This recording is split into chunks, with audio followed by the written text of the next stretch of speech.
ya se armó la mesa de diálogo y va a sacar chispas. Ya llegó la senadora federal por Morena, por el estado de Guanajuato, Antares Vázquez, a la torre, a quien le mando un abrazo y siempre mi reconocimiento. Antares, ¿cómo le va? Buenas noches. Buenas noches, Vicente, pues con mucho gusto de saludarte otra vez. Gracias por acompañarnos, Antares. Ya llegó Jorge Armando Rocha. Rocha le informa en Sin Censura, periodista, politólogo y el tuitero más punzante. Híjole, que hace enojar a muchos en la oposición. Querido Jorge Armando, ¿cómo estás? Estimado Vicente, un placer. Estimada senadora, un honor también. Mucho gusto. Un placer estar en esta mesa. Saludo Gracias. también a otro miembro de esta familia Sin Censura, al doctor Isaac de Paz González, jurista, constitucionalista. Querido doctor, un abrazo a la distancia.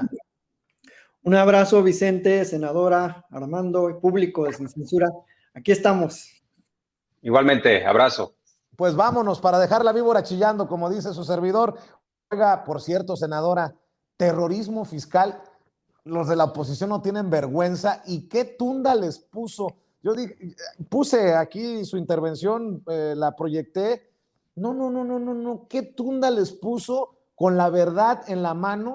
Y es uno de los videos más vistos en los últimos días en los canales de Sin Censura. Ay, pues muchas gracias, Vicente, por difundir lo que digo. Y es que, mira, la verdad es que estamos en una época de cambio y ayer lo dije en la tribuna, vamos a hacer pedagogía política y explicarle a la gente lo que en verdad pasa, porque durante décadas, todas estas décadas que tuvieron hegemonía, sus mayorías y todas las tropelías que hicieron, pues se mantenía a la gente apartada de la política para que no le entendiera y ni se enteraran de qué andaban haciendo. A nosotros nos interesa que sí se enteren, que sepan perfectamente qué estamos haciendo y qué estamos defendiendo, qué estamos impulsando. Entonces ellos llaman terrorismo fiscal a que cada quien pague sus impuestos, imagínate nada más. Es decir, ahora hasta en algunos regímenes les va a ir mucho mejor porque van a pagar menos, pero el terrorismo fiscal para ellos es que aquellos que siempre gozaron de exención de impuestos ahora paguen. Pues sí, que paguen lo que tengan que pagar. Y hablando de pagar y de estas cosas, mi querido Jorge Armando Rocha, hubo audiencia en el caso de Genaro García Luna, ya más o menos se tienen fechas para el inicio del juicio. Ojalá que salgan chispas. Yo la verdad estoy esperando con ansias locas luego de la declaratoria de culpabilidad de Reyes Arzate, que podría hundir a Genaro García Luna, y no pierdo la esperancita que el caso de Genaro García Luna nos lleve al comandante Borolas. Así es, estimado Vicente. Bueno, destacar que el círculo cercano de García Luna está ya también en prisión, porque estás hablando, por un lado, atinadamente de Arzate, pero también está en prisión Luis Cárdenas Palomino, aquí en México. Entonces, el círculo cercano de García Luna en prisión y el círculo cercano en materia de seguridad de Felipe Calderón en prisión, comenzando por García Luna. Ya nada más falta, si tomamos en cuenta esa fotografía, por ejemplo, en donde Felipe Calderón le pone la medalla a Luis Cárdenas Palomino, está acompañado de García Luna, pues ya nada más falta Felipe Calderón. Alguien me decía, pues sería un agravio, sería una vergüenza internacional para México que en su caso Estados Unidos pidiera a Felipe Calderón en extradición que lo juzgaran allá. Yo digo, no, ya como están las cosas y es tan lenta la PGR, a decir verdad, que ya que lo juzguen donde sea, que rinda cuentas Felipe Calderón. No es posible que no haya sabido quién era García Luna. Yo he posteado videos en donde en 2011, ya cuando le habían dicho en diversas ocasiones a Felipe Calderón todo lo que hacía García Luna, el montaje, los acosos, las amenazas en contra de periodistas, él todavía, en el ocaso de su sexenio, en un discurso, le agradeció al ingeniero García Luna por su aportación en materia de la seguridad. Imagínense nada más lo que está diciendo Estados Unidos. La acusación es que formó una empresa criminal para distribuir cocaína en los Estados Unidos. En todo caso, hizo de la Policía Federal una empresa criminal, un brazo armado del cártel de Sinaloa, y también lo acusan de haber recibido dinero de los Beltrán Leiva. Es decir, este sujeto se arreglaba siempre y cuando tuvieras cañonazos de dólares, le jugaba, o sea, le apostaba a varios en la misma mesa. García Luna, un auténtico ladrón. Imposible que no supiera Felipe Calderón de todo esto. El caso está tan robusto y es tan impactante y hay tanta información que ha dicho el juez, bueno, a la fiscalía tienes un año para prepararte, le ha dicho también a la defensa de García Luna tienes un año. Entonces, bueno, pues todavía Felipe Calderón tiene oxígeno. Algunos quisiéramos también que fueran más rápido. Tampoco le podemos exigir mucho a Estados Unidos. Ellos están en sus procesos. Deberíamos estar en nuestro proceso. Deberíamos pedirle a la FGR que cuando menos cite a declarar a Felipe Calderón. No sé por qué no lo han hecho. No solo por el tema García Luna, salpicado de corrupción, por el tema de las prisiones federales, por diversos asuntos en donde tendría que estar rindiendo cuentas. Así es, y me imagino que han de ser días muy interesantes. Tú, para ser un hombre de leyes, mi querido Isaac de Paz González, ver el caso de Genaro García Luna, el de Chayo Robles, la declaratoria de inconstitucionalidad de la prisión preventiva oficiosa, así declarada por la Suprema Corte de Justicia de la Nación, en fin, tantos temas, ¿no? Muy, muy intensos, Vicente, estimada audiencia, porque por un lado, retomando el caso de García Luna, se ha aplazado con un año de anticipación, digamos, se ha fijado fecha con un año más bien de plazo, porque son muchísimos documentos, o sea, se habla de 1 millón de documentos a los que tiene en su momento que tener acceso a la defensa y que la fiscalía seguramente ya estudió y que van a revelar, pues, todas estas redes de apoyo a las que se estaba refiriendo Armando, tanto en México como en Estados Unidos, y sobre todo para conocer qué sucedió en esos años del Calderonato, qué sucedió con esa empresa criminal en que convirtió García Luna a la PFP y luego a la Policía Federal, porque recordemos que este famoso destructor de instituciones, pues tuvo a su cargo desde los últimos años de Fox y luego con todo el Calderonato a las policías federales y a toda una serie de agencias de seguridad mexicana, al secretariado Nacional de Seguridad Pública. Él presidía esas reuniones, él participaba en los operativos conjuntos, o sea, tenía su mano en todos los pasteles, como dicen el dicho, y pues es imposible que ese señor Calderón Hinojosa diga que no se acuerda, que no se dio cuenta, que casi ni lo conoce en una de esas. Entonces, yo creo que es ese famoso Dream Team de la seguridad, pues está donde debe estar por ahora, ¿no? En Almoloya o enfrentando un proceso en Estados Unidos.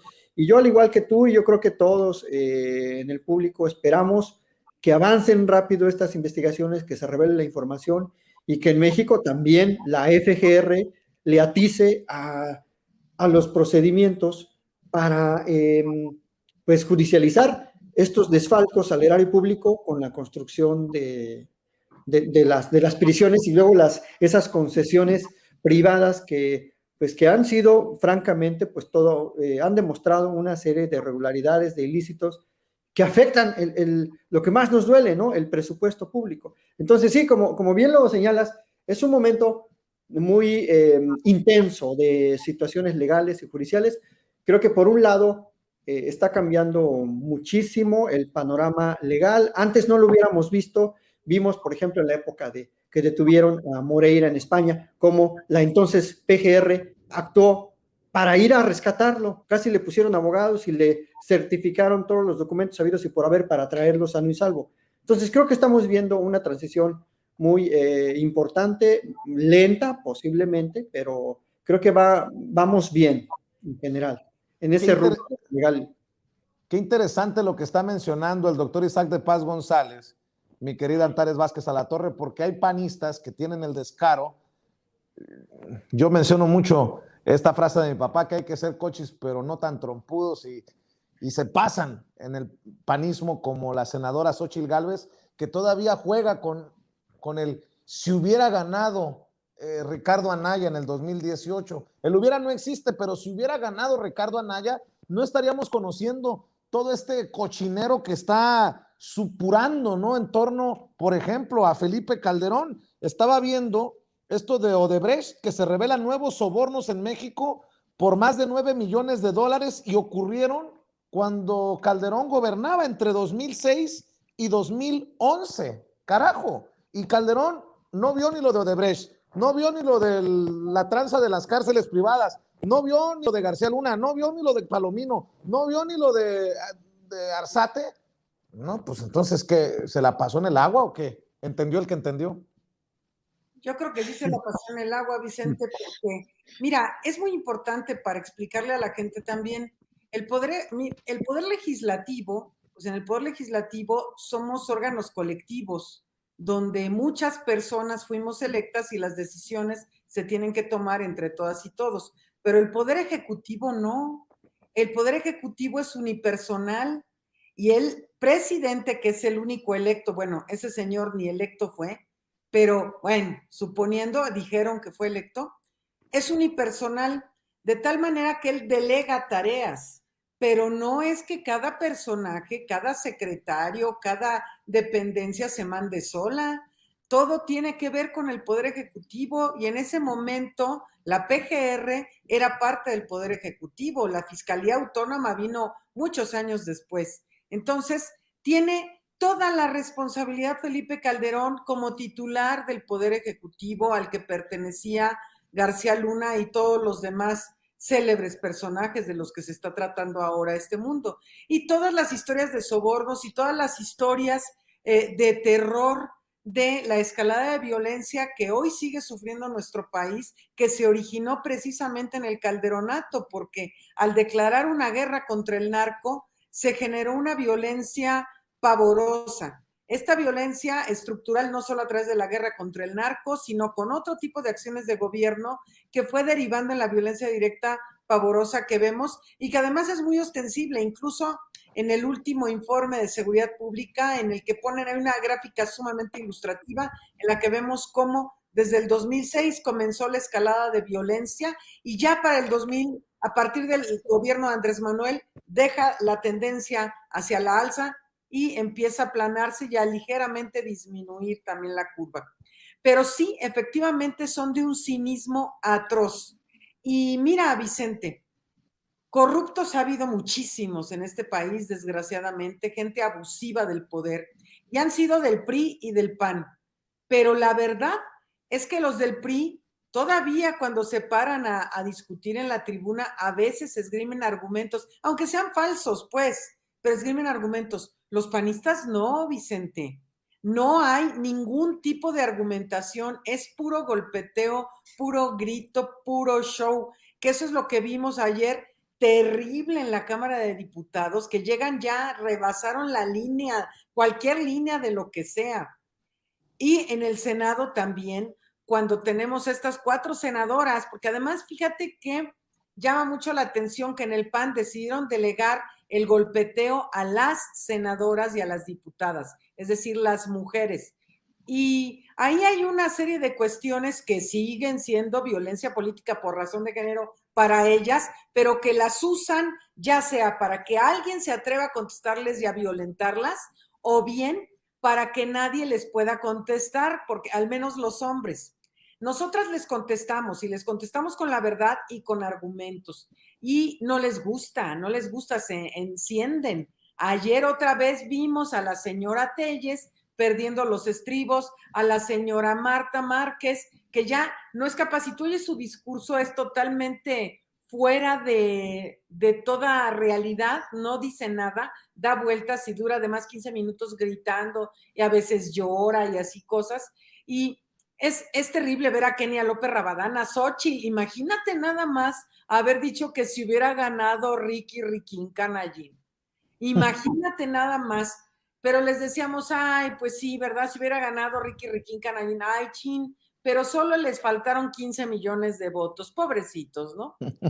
Afortunadamente no ganó Ricky Riquín Canallín y estamos en un tiempo interesante, un tiempo en el que efectivamente se van notando muchas cosas, se habla de muchas cosas y el pueblo se va enterando de cada vez más y cada vez más. Por supuesto que sale pus y sale pus por todos lados, Vicente.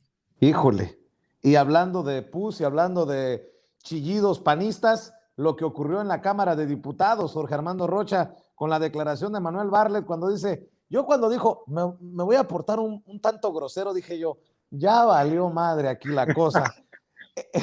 Lo de la caída del sistema fue un amaciato entre Salinas y el PAN, y los del PAN pusieron el grito en el cielo, mi querido Jorge Armando Rocha. Pero a ver, si dicen, yo no soy defensor de Manuel Bartlett, yo soy un crítico abierto, me ha tirado la entrevista a las afueras de Palacio Nacional por mis cuestionamientos, lo he hecho enojar, creo que no tengo que abundar mucho en mis críticas, pero si dicen que Manuel Bartlett sabe de corrupción y Manuel Bartlett dice, pues lo que sé es esto, y después dicen, no, este está mintiendo, pues entonces, ¿qué onda? Si alguien sabe qué fue lo que ocurrió es Manuel Bartlett y dice que fue un arreglo, un amaciato entre el PAN y Carlos Salinas de Gortari, lo de la caída del sistema que nos detuvo la transición democrática en México por ahí de 2 décadas, si saco bien las cuentas, mi querido Jorge Armando Rocha. Así es, estimado Vicente. Lo interesante es que cuando Manuel Bartlett operó la caída del sistema, pues muchos de los que hoy lo están criticando no decían nada, callaron como momias. Y ahora que es parte del gobierno de López Obrador, ahí sí sale el espíritu crítico. Es como lo de la UNAM, querían privatizar a la UNAM los conservadores y ahora que el presidente ha dicho se derechizó, les sale la vocación universitaria. Felipe Calderón en su momento decía que en la UNAM había una cuna de grillos. Así lo comentaba como diputado federal. Fue el coordinador de los diputados de Acción Nacional en los tiempos de Vicente Fox y estaban buscando la manera de poner cuotas, poner colegiaturas. Y esos son los argumentos que utilizaban, que había muchos grillos en la UNAM que no se preparaban correctamente. Y en el caso de Bartlett, ahora resulta que toda su biografía se la sacan, pero cuando era priista, le perdonaban todos los pecados que pudiera tener. En ese sentido, si hay pendientes y se debe de proceder en términos legales, que procedan, que denuncien.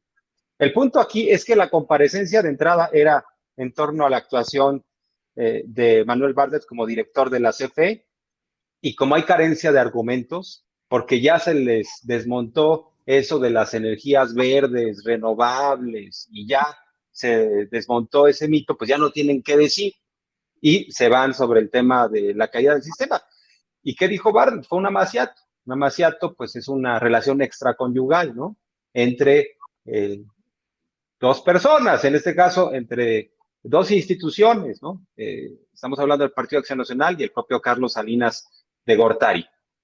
Pero yo creo que Bartlett está en su derecho también de responder porque han sido los cuestionamientos constantes. Ahora, no le perdonan, y esto también es un punto muy importante, no le perdonan a Bartlett haber dejado al PRI para unirse a López Obrador. ¿Y por qué se unió a López Obrador? Porque hay una afinidad ideológica en los temas fundamentalmente de energía. Bartlett, senador del PRI, decía que no se debían entregar los recursos de la nación a las empresas privadas, a los extranjeros, y no se lo van a perdonar. Y coincido con mi estimada senadora, que siempre es un placer también escuchar sus intervenciones, porque sabemos que cuando interviene ya vienen los datos, viene sin duda el debate sólido a partir de argumentos, no de emociones, no de excesos, no de armar montajes, shows, como ya acostumbran las legisladoras del PAN. Se subió a tribuna otra legisladora. Nada más lo quiero dejar por sentado rápidamente, que me parece un acto pues bastante miserable lo que hizo una diputada federal del PAN, que se subió a tribuna a descalificar al director de Pemex, Octavio Romero Oropesa, por ser ingeniero agrónomo. De entrada, mis respetos para cualquier profesión. De entrada, todas tienen su mérito, pero le empezó a cuestionar, dijo, es que usted es ingeniero agrónomo y no está capacitado para estar al frente de Pemex. ¿Qué decían de Lozoya? No me interesa lo que haya estudiado Emilio Lozoya, pero no le cuestionaron nunca lo que hubiera estudiado a Lozoya. Lo que les interesaba era lo que daba Lozoya, los moches. Y entonces me pregunto, ¿qué extrañan? ¿Extrañan a Emilio Lozoya? Independientemente de lo que haya estudiado, yo creo que a los funcionarios hay que juzgarlos por sus acciones y sus resultados. Pero andan muy desesperados en el PAN, particularmente, y nada más me refiero a este asunto también, que cuestionaron a Oropesa, que igual le dejaron un desastre en Pemex, está bajando el huachicol, entre otras cosas, está apostando a la inversión el propio presidente, y le cuestionan de forma despectiva que por qué es ingeniero agrónomo y por qué anda en Pemex. Imagínense nada más, me parece lamentable una falta de educación que hay terrible en ciertas personas del PAN. Y nada dijeron con el aprendiz de canciller de Videgaray, hombre, así es la hipocresía, pero ¿Sí? ¿qué le vamos a hacer, mi querido Jorge Armando Rocha? Doctor, yo sé que tienes que correr a otro compromiso, ¿por qué no? Para quedarme con Antares, para quedarme con Jorge Armando, nos ayudas cerrando con una reflexión. Tú decides el tema, porque sé que tienes otros compromisos. Yo te agradezco que hayas hecho un espacio para estar aquí en Sin Censura. Bueno, es un honor siempre estar aquí, Vicente, y público. Solo quiero puntualizar y recordarle a la gente que fue Diego Fernández de Ceballos el que, en todo caso, pudo haber contribuido a esclarecer qué sucedió en la elección, pero hizo todo lo contrario. Él y su bancada, él era el coordinador de los diputados del PAN en San Lázaro y subió a decir a la tribuna que había que destruir, había que reciclar esas boletas que nada tienen ni nada significan y que había que reciclar esas toneladas de papel hasta regenerar la vida pública. Así con su vehemencia senil que lo caracteriza ya desde entonces, y lo secundó Felipe Calderón. Entonces, si hay aquí algunos artífices y partícipes directos, pues son Salinas, Fernández de Ceballos, Calderón, y si Bartlett tuvo que ver, bueno, pues que se lo demuestren, que le reclamen y que en su momento le hubieran pedido cuentas. Resulta que ya le piden cuentas ya que está en la 4T, y pues claro, es su enemigo favorito en ese aspecto, y no se dan cuenta que ellos han solapado por años todo el desmonte de las instituciones públicas en México. Así que nada más eso le quiero recordar a la gente, que las mayorías prianistas desde el 88 hasta ahora que ya son una minoría legislativa rapaz, pues han destruido el estado de bienestar en México. Con eso yo creo que es suficiente, ahí están las pruebas, y ahora estamos muchos tratando de regenerar la vida pública en muchas trincheras, así que esa sería mi reflexión final, y como siempre te agradezco, Vicente, senadora, muchas gracias por su atención, Jorge Armando, colega aquí de Sin Censura, y pues bueno, al público que sigan apoyando a Sin Censura en este momento crítico, pero bueno, hay Sin Censura para rato, y Vicente también, hay Vicente Serrano para rato, creo, así que pues mucho ánimo y un abrazo a todo el público y a ustedes también, Vicente y Jorge Mano y senadora. Muy buena noche. Mientras no me dé el patatús con tanto pinche coraje que hago con YouTube y Facebook y los verificadores independientes, perdón, senadora, ya ando diciendo groserías. Vicente. Oye, doctor, ¿por qué no cierras invitando a la gente para que te apoye en redes sociales? Claro que sí, Vicente, muchas gracias, para que pues sintonice por ahí mis videos, mis cápsulas sobre análisis constitucional, de amparo, de cuestiones más jurídicas, no tanto políticas, y también para que consulte algunos artículos que he estado de análisis publicando en Contralínea.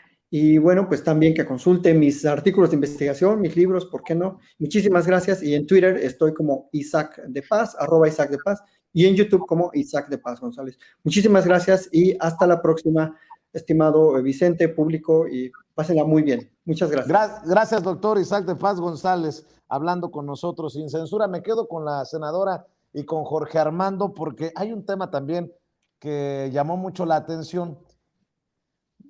Dicen que Andrés Manuel López Obrador no puede vivir sin enemigos, como Enrique Krause, pero yo creo que es al revés. A mí se me hace que los rivales, los adversarios del presidente no pueden vivir sin él, porque es exhibido Enrique Krause por manipular gráficas. Por cierto, México no es el primer lugar de muertes por el COVID-19, como pretenden pintarlo estos personajes. Y este trabajo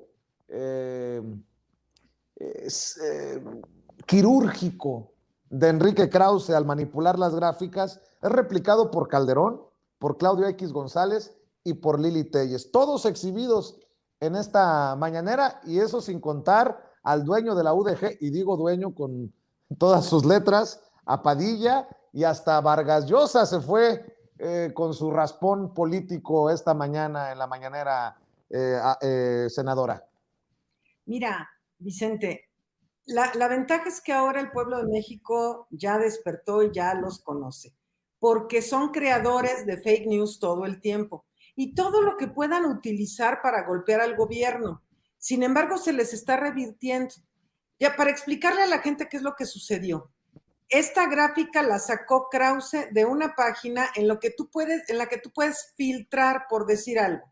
Entonces puedes filtrar de todos los países y el exceso de mortalidad que en todos los países se da, ahorita explico por qué, y entonces resulta que tú puedes decidir comparar a México nada más con los países con menos exceso de mortalidad. Y eso fue lo que hizo mediante filtros, y le toma un pantallazo a la gráfica así y hace parecer que México está desbordado en exceso de mortalidad y es el primer lugar en el mundo, lo cual es absolutamente falso.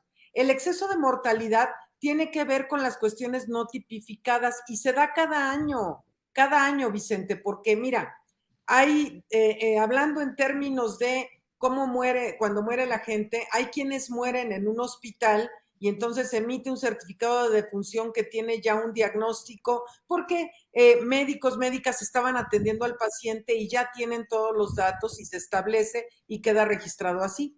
Pero hay mucha gente que no muere en un hospital, sino muere en sus casas, y entonces de aquí a que se hace el certificado de defunción y se puede identificar la causa real, hay como que un tiempo de retraso, y que después, cuando se hacen los comparativos entre el registro civil, la CONAPO y gobernación y demás, el sector salud y demás, ese exceso de mortalidad también se va aclarando de cuáles son las causas.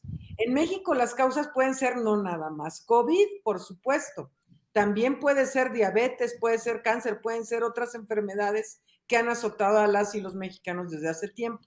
Pero es una información muy malintencionada, es usar la información, tergiversarla y estar golpeando al gobierno. Ay, a Felipe Calderón le encanta el Twitter y le encanta estar golpeando al gobierno, pero todo le regresa como boomerang, porque la gente no es tonta y se dan cuenta. Y además déjame decirte otra cosa, Vicente, que los panistas, estos personajes de la alta alcurnia y que son de los grandes damnificados de la 4T y son grandes damnificados porque se les acabaron los negocios al amparo del poder y toda la robadera que traían. Entonces, ellos piensan que el mundo es Twitter y créeme que no. O sea, en México, ¿cuántas personas tienen Twitter? Y hay que ver a las personas de a pie, y además de los que tienen Twitter, ¿cuánta gente se entera de ellos, de que existen o de lo que publican? Nos enteramos los que andamos en el ajo, pero el resto del mundo ni los pela ni sabe que existen. Entonces su impacto, ellos piensan que teniendo un trending topic, entonces ya son así como que súper populares. Y la verdad ahora es que los ha hecho populares un poco mi presidente porque habla de ellos en las mañaneras, pero la gente común no está preocupada por lo que publiquen estos señores en sus mentiras.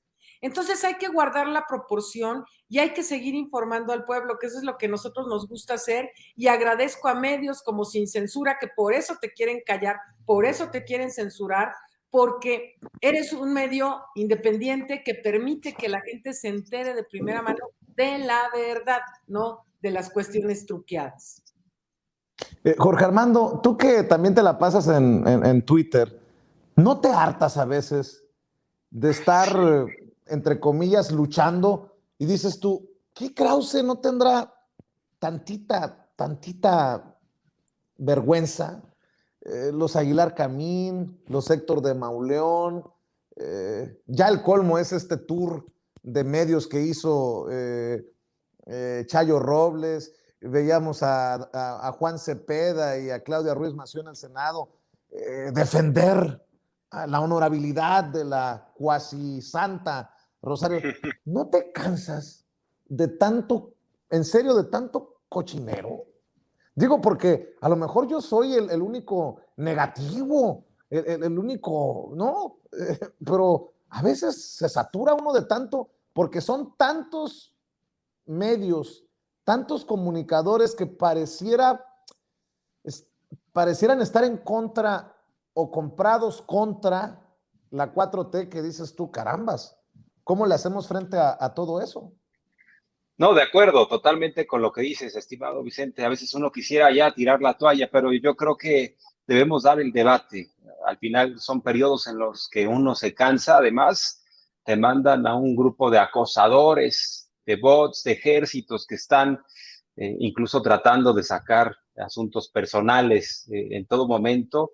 Pero hay que dar el debate, y cuando tenemos este tipo de pláticas y de análisis con gente tan inteligente como ustedes, pues nos impulsa a estar muy vigentes, porque creo que lo peor que podríamos hacer es renunciar al debate, y más si aspiramos a una verdadera democracia.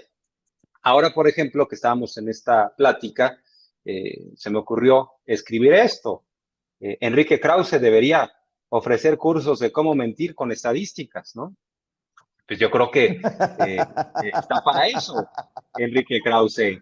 No creo que le vaya a gustar mucho, pero en efecto, tiene razón la senadora, pues está manipulando los datos.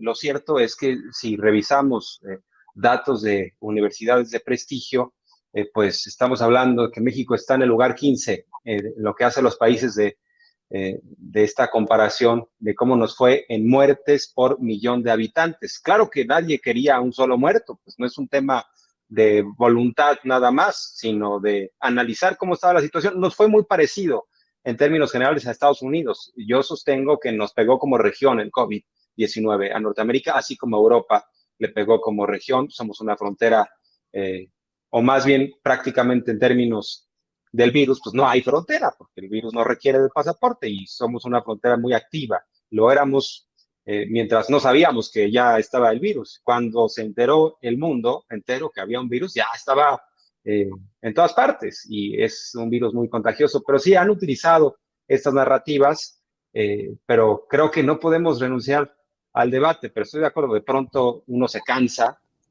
porque también estar desmontando noticias falsas todo el día, todo el tiempo, pues sí, de pronto se vuelve tedioso. Pero también hay una parte muy positiva. Nos damos cuenta que somos muchas personas que tenemos, digamos, afinidad en valores, y también muchas personas que reconocen el trabajo. Entonces, pues vale la pena, estimado Vicente, senadora. Lo menciono por esto, si me permiten, para cerrar, ya me dan su opinión, senadora Jorge Armando, lo que ocurrió ayer en la comparecencia de el director de la Comisión Federal de Electricidad, Manuel Bartlett, cuando es confrontado por Jorge Álvarez Maínez, el coordinador de los diputados de Movimiento Ciudadano. Movimiento Ciudadano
le está haciendo el juego